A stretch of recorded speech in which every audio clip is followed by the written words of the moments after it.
대한민국 적화보고서 후국보훈의 달이다. 북한의 6.25 오남침이 있은 지 벌써 62년.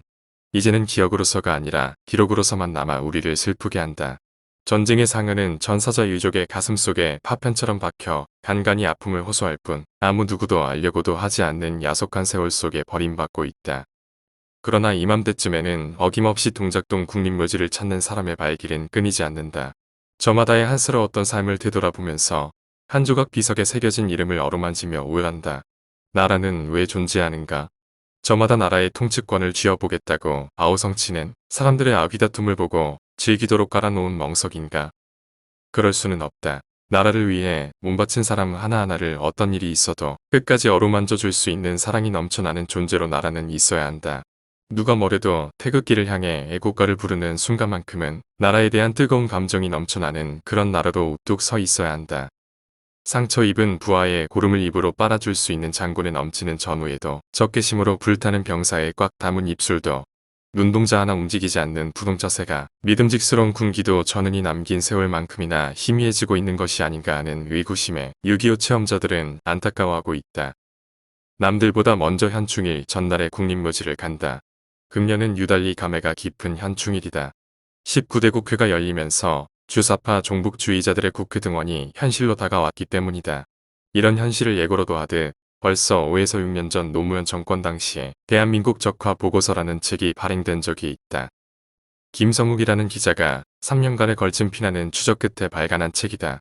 기자는 좌파 정권 3년 반역의 일상화라는 머리글에서 대한민국이 적화는 되었는데 통일은 언제 되는가 하는 피를 토하는 듯한 한숨을 뿜어내면서 책의 표지를 이런 설명으로 장식하였다.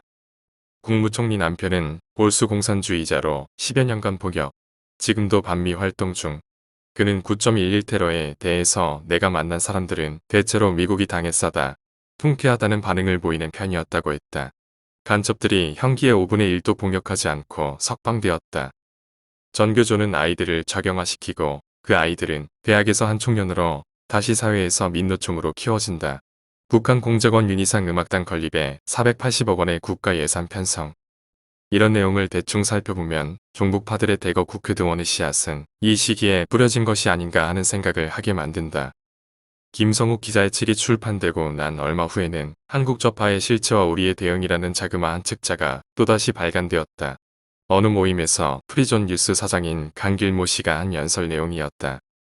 그는 자신을 일찍이 좌파 시절에 주로 교육을 담당하면서 대한민국을 망치려는 반역사적 범죄자로 뒤늦게 돌아온 탕하라고 소개하고 있다. 그러면서 그는 주사파란 무엇이고 어떤 역사인식을 가지고 있는 사람들인가를 이렇게 설명하고 있다.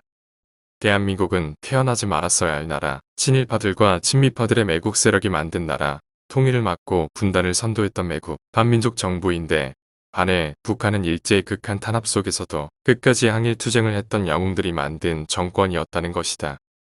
그리고 그 투쟁의 한복판에는 기밀성이 있어 우리는 주체 사상을 따라야 한다는 식의 역사인식을 갖고 있다고 한다.